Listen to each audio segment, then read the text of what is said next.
Olá, sejam bem-vindos ao programa Diversidade e Inclusão. Você está aqui na TV Mo HD, canal 6 da NET Claro Montenegro, e esse é o programa Diversidade e Inclusão.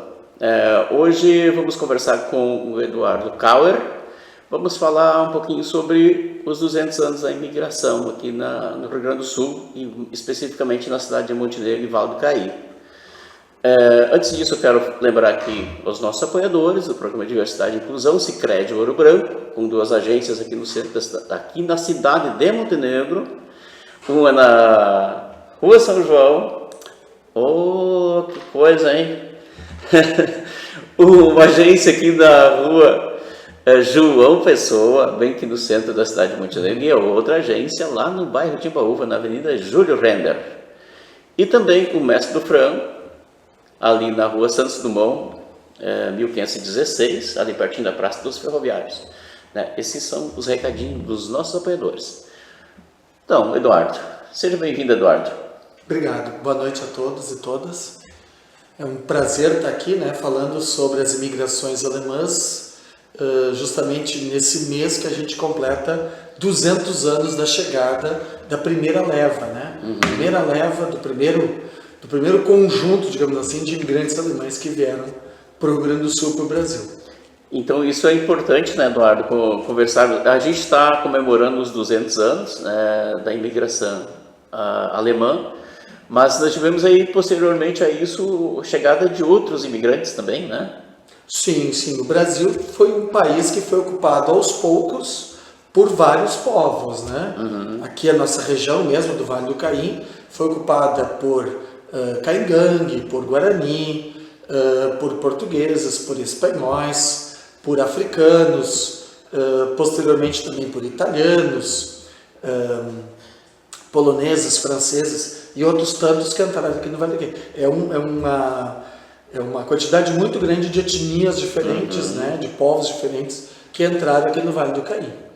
Eduardo, e falando aqui da imigração alemã, a chegada desses primeiros imigrantes aqui na nossa região, do Vale do Caí, de onde eles vieram, de que região da Alemanha, assim, mais especificamente, quais foram as primeiras famílias que chegaram aqui? Poderia falar um pouquinho para um dos nossos telespectadores? Certo.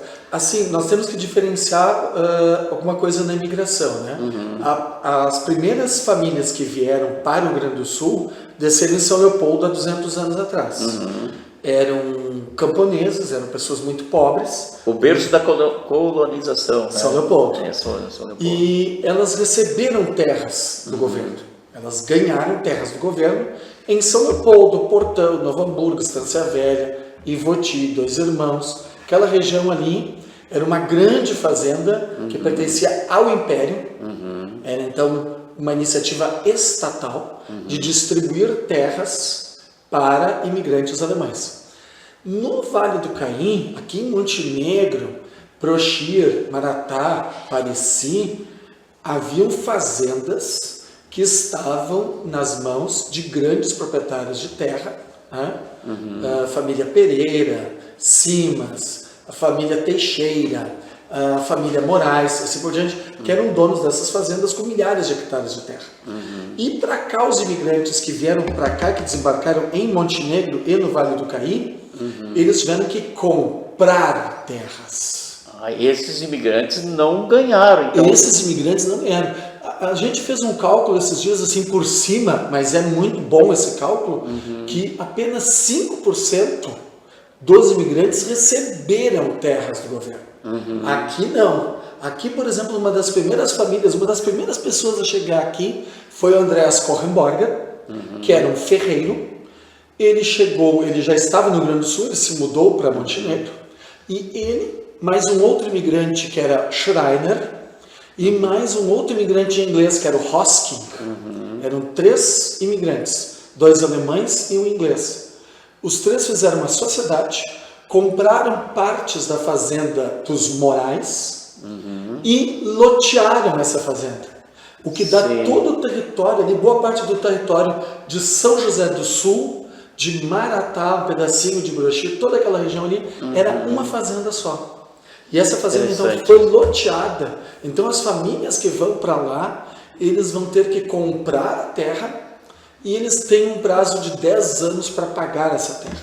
Né? Então os August, os Kruh, os Schilling, os Schiller, essas famílias todas, eles vêm aqui para Montenegro, alguns vão se instalar como artesãos, né? Fabricando sapatos, fabricando objetos de metal, ferreiros, marceneiros, curtidores de couro e assim por diante. Mas o pequeno agricultor que vai se instalar aqui no interior de Montenegro vai ter que comprar a terra. Né? Isso foi uma espécie de financiamento, então, falaram, 10 anos para pagar o governo ele estimulava a imigração, no começo distribuindo terras, de 1824 a 1830. A distribuição de terras por parte do governo imperial durou apenas 6 anos. Foram 6 anos de distribuição gratuita de terra. Sim. Depois ele continuou estimulando, facilitando, às vezes pagando o transporte, às vezes estimulando a vinda. Por exemplo, concedendo a um conde francês, o Montravel, toda aquela região de São Vendelino. Então ele concedia a terra, mas o conde, esse francês, Montravel, ele tinha que financiar, ele tinha um prazo para colocar imigrantes. Então os imigrantes eles tinham que se instalar, eles geralmente exploravam a madeira, principalmente. Depois eles começavam a plantar milho, pinho e outros produtos que eram de rápida colheita, né? Para poder pagar essa terra. Então aqui não houve distribuição de terra. Aqui, Vale do Taquari, Vale do Rio Pardo e outras regiões aí, não houve distribuição de terra. O que houve foi a aquisição de terra. Facilitada, sim, mas aquisição. Sim. E essas primeiras famílias, tu falaste agora aí que foram pequenos agricultores, né, que se instalaram aqui.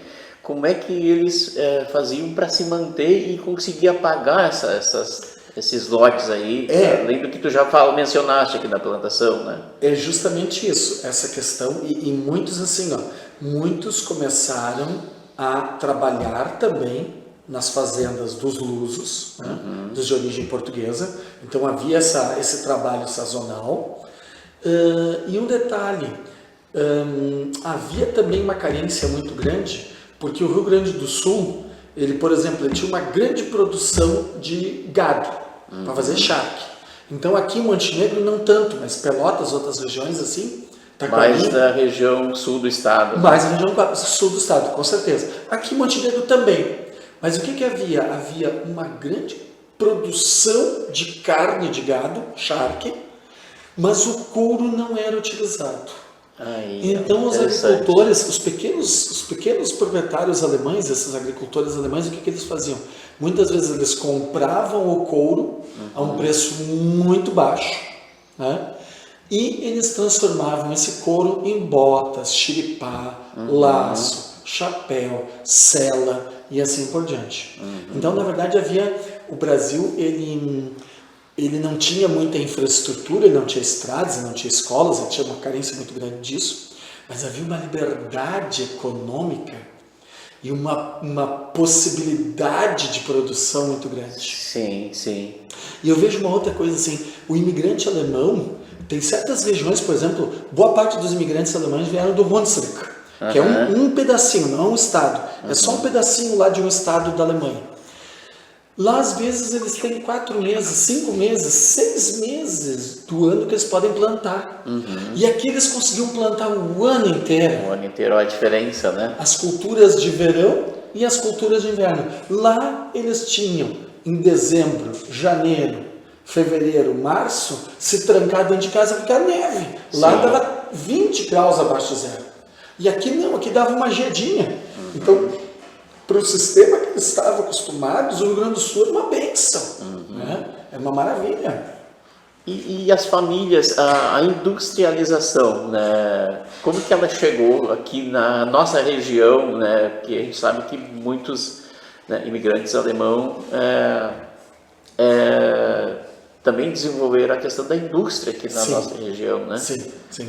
Metalurgia, indústria de bebidas, indústria de sapato, principalmente de couro. Sim, sim. E muitas vezes eles aprenderam, nós temos aqui muitos alambiques de cachaça, plantavam cana e produziam cachaça de cana, né? Sim. Hoje nem tanto mais, Hoje né, nem agora? tanto, mas há pouco tempo atrás, há 20, 30, 40 anos atrás, nós tínhamos muitos alambiques. Muitos, aqui. é verdade. Muitos. Há 100 anos atrás nós tínhamos muito mais. E eles aprenderam isso com os afrodescendentes, porque a produção de cachaça não era algo que eles sabiam lá na Alemanha. A mesma coisa as atafonas. Nós tínhamos muitas pequenas agroindústrias, hoje em dia a gente chama de agroindústria, mas toda a família tinha uma atafona aqui, e muitos alemães tinham. E eles aprenderam isso com os lusos, aprenderam isso com os afrodescendentes, e aprenderam com aqueles descendentes de Caingangue, de Guarani, a produzir isso aí. E eu vejo assim, ó, qual é a diferença? Por exemplo, em São Paulo, nós temos uma industrialização onde existe a produção de café, tudo por mão de obra escravizada. Então, lá o que aconteceu foi que se transferiu o capital da escravização para a indústria. A indústria paulista é forjada em cima da mão de obra escrava. Da mão de obra escravizada, sim. É a mão de obra escravizada que fez toda aquela riqueza lá, que está lá em São Paulo, que sustenta lá. Aqui não. Aqui nós tínhamos pequenas vendas que se instalaram os imigrantes no fundo da grota, como se diz. Esses imigrantes acabaram em algum momento desenvolvendo pequeno comércio.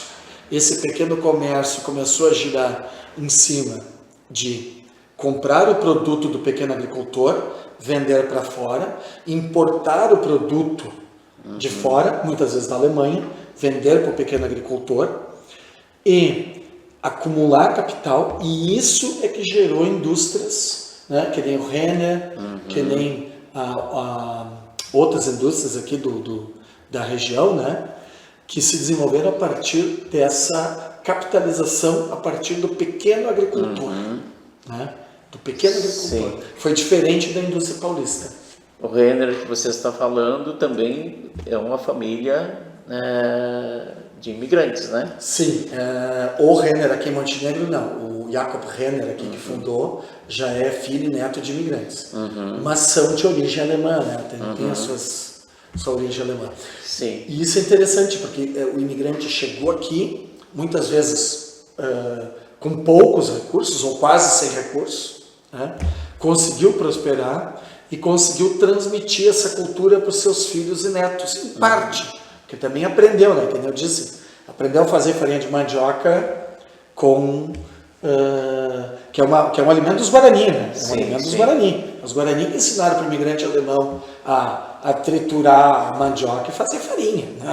Não foi mais ninguém, tem que ter sido. E a cerveja? A cerveja Falando também. Um pouquinho da cerveja. Né?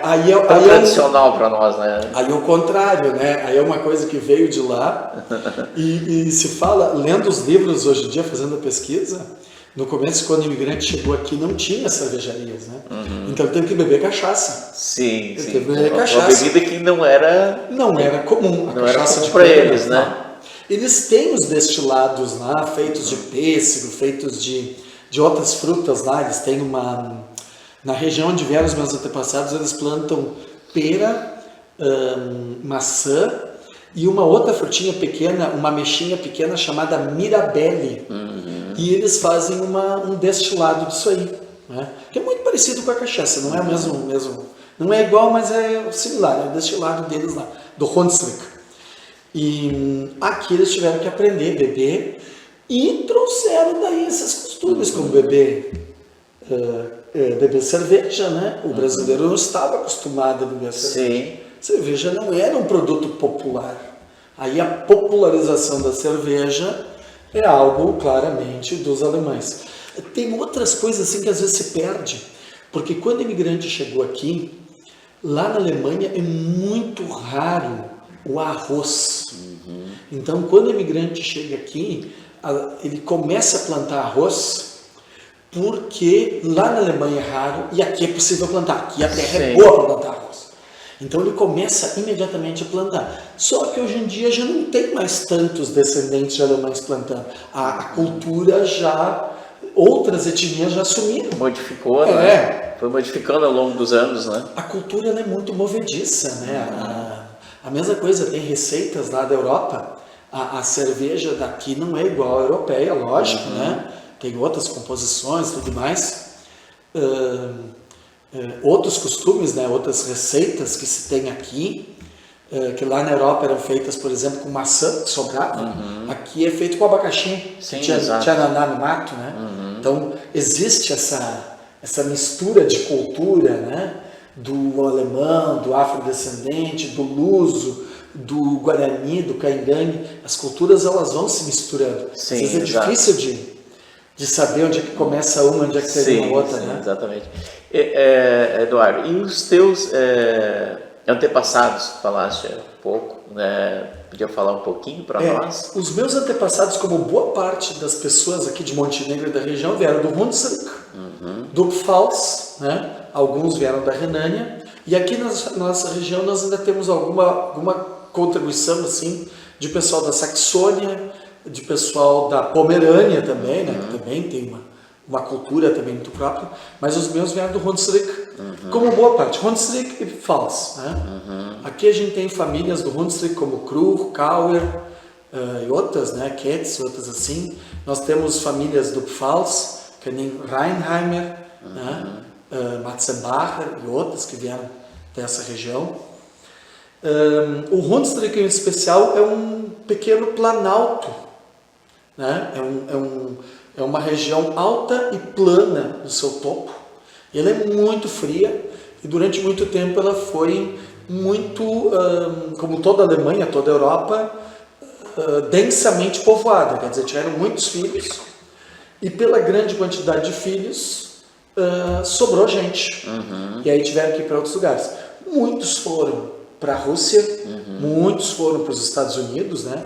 A Alemanha ela era acostumada a exportar gente para a Austrália, para o Paraguai, para a Argentina, para várias regiões do mundo foi mandado. O imigrante ele procurava algum lugar onde ele pudesse se estabelecer e viver melhor, né? É como hoje, quando um haitiano sai do Haiti, eu vejo assim, o haitiano ele sai lá por causa do terremoto, as pessoas saíram do Hunsrück há 200 anos atrás, saíram pelo excesso de chuva.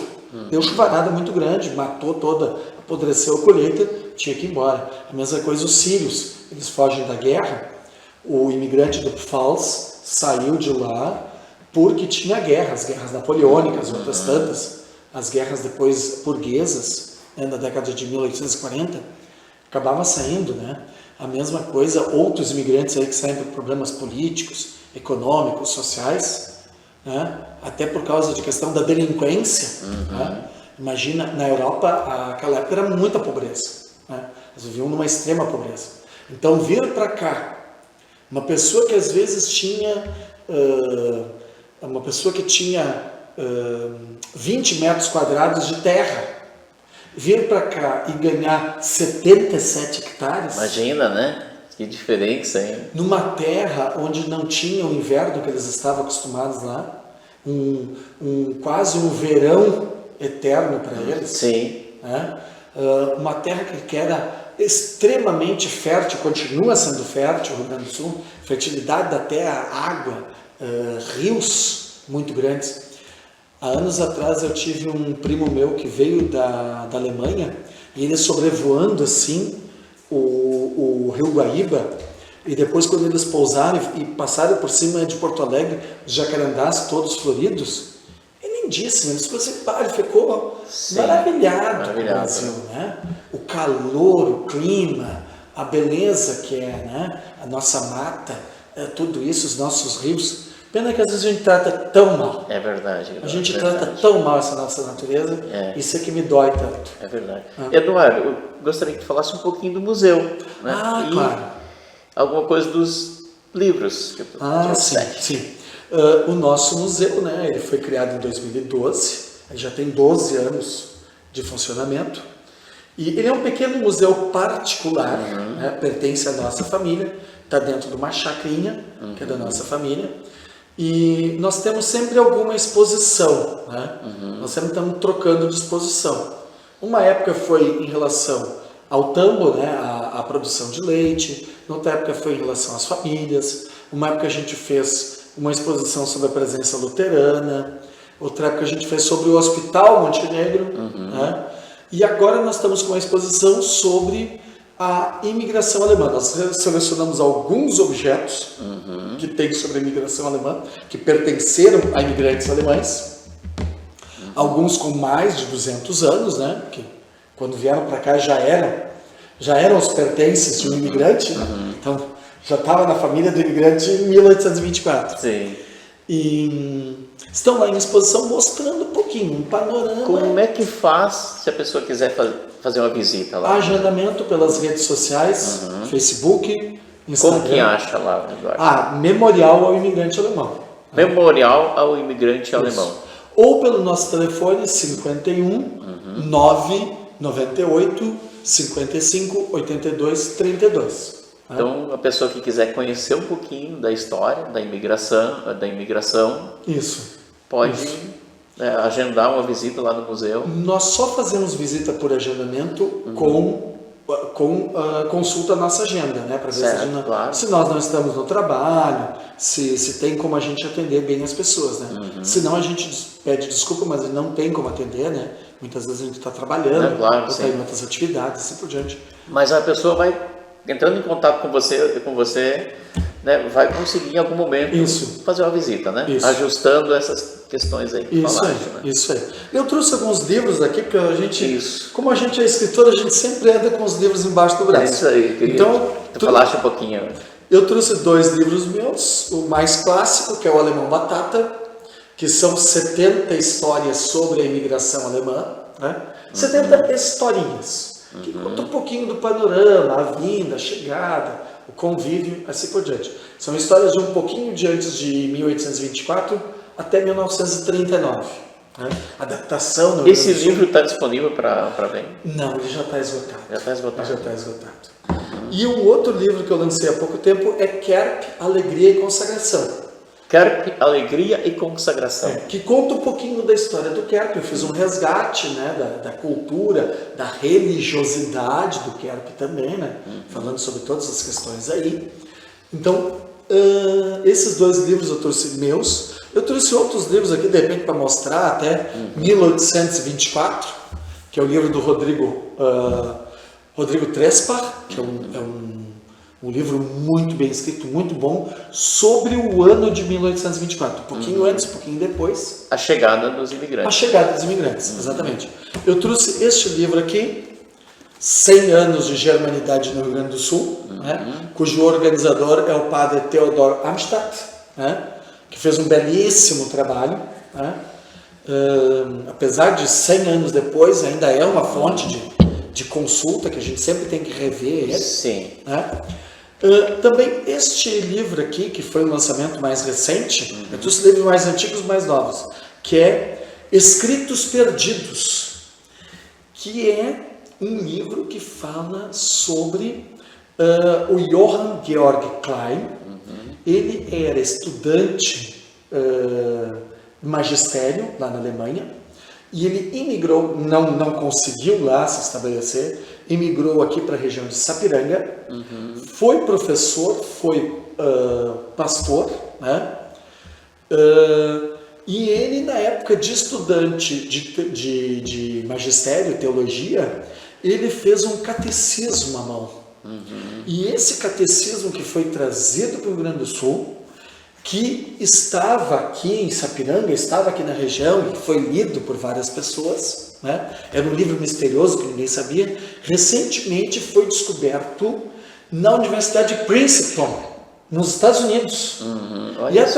Exatamente, uma coisa assim fantástica, uma história fantástica.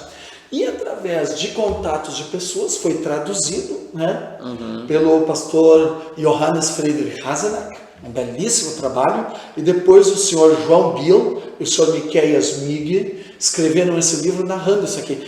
E esse Johann Georg Klein, ele era cunhado da Jacobina Maurer, dos Mucker, da Guerra dos Mucker, que é um episódio fantástico, né?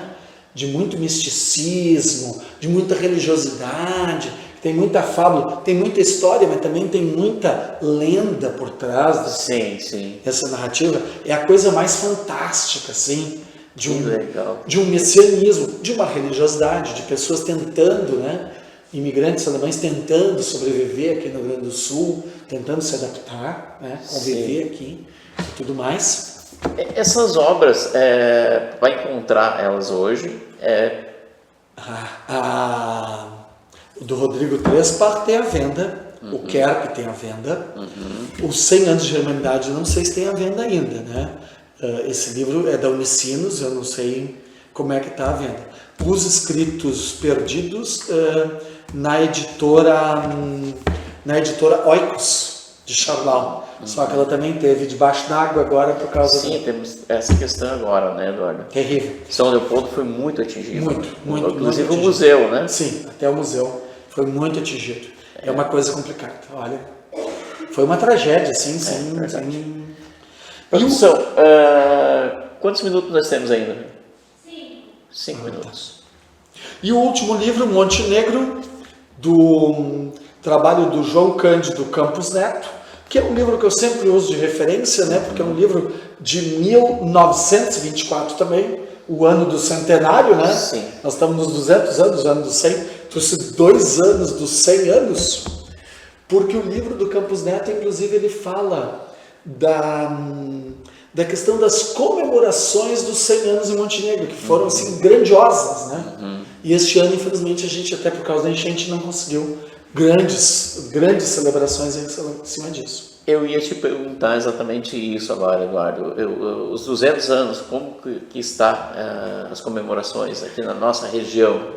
O que nós fizemos foi uma caminhada histórica aqui pelo centro de Montenegro, porque aqui no centro de Montenegro nós ainda temos alguns prédios, agora não me lembro se é 11, 12 prédios, construídos por imigrantes alemães.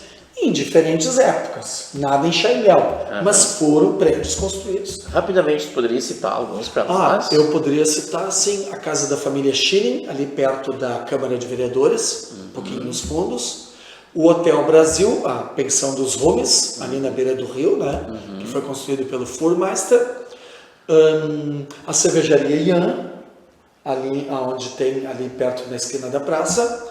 Aqui no centro também, onde era a ótica Keller, e o prédio do Dr. Hans Faraman, na rua Oswaldo Aranha, ali em cima, quase com a João Pessoa. Sim. São prédios construídos por imigrantes alemães que vieram para cá, se estabeleceram aqui em Montenegro. E como que estão esses prédios, Eduardo? Alguns estão muito deteriorados, outros estão muito bem cuidados. Né? Alguns estão assim muito bonitos até. Sim. Conservados e bem, não parecem. Porque no momento que tu mantém um prédio pintado e ajeitado, não parece velho, né? Exato, em uso, né? Quem vai visitar o Museu do Louvre não diz que ele tem a idade que ele tem, né? Porque está totalmente bem cuidado. Sim. As pessoas às vezes associam coisa velha com mal cuidada. Exato, né? Até prédios bem novos aí, se tiver mal cuidado, vai ficar feio, né? É um preconceito. Um novo mal cuidado é muito mais feio do que um velho bem cuidado. Então, Eduardo, muito bom conversar contigo. Nosso programa está chegando ao final. É uma pena que é curto, que o tempo passa muito rápido. E a gente tinha muitas histórias para contar para o nosso público, mas espero poder contar contigo outro dia para a gente conversar um pouquinho mais e ampliar, né, a história da imigração alemã aqui na região, tanto em Montenegro como no Vale do Caí. Hoje a gente acabou não falando também, por exemplo, em São Sebastião do Caí. Pois é, sim, muito importante, né, para a imigração. Então acho que a gente podemos, na outra oportunidade, conversar um pouquinho mais. Isso. Muito obrigado, Eduardo. Muito obrigado pela oportunidade, muito obrigado a todos que nos assistem. Tu queres deixar algum recadinho aqui para o nosso público também, final aí, Eduardo? Em especial em relação ao Memorial Imigrante Alemão, estamos à disposição, recebendo visitas. A gente recebe muito turistas, né? A gente recebe estudantes, né, escolas que vão lá para ver, para ter esse contato direto com os objetos, e também pesquisadores. Então, todos são muito bem-vindos no nosso museu. Valeu. Muito obrigado. Obrigado a você que esteve com a gente. O programa Diversidade e Inclusão volta semana que vem, sempre com o apoio do Sicredi Ouro Branco e do Mestre do Frango Montenegro. Tchau, tchau, gente.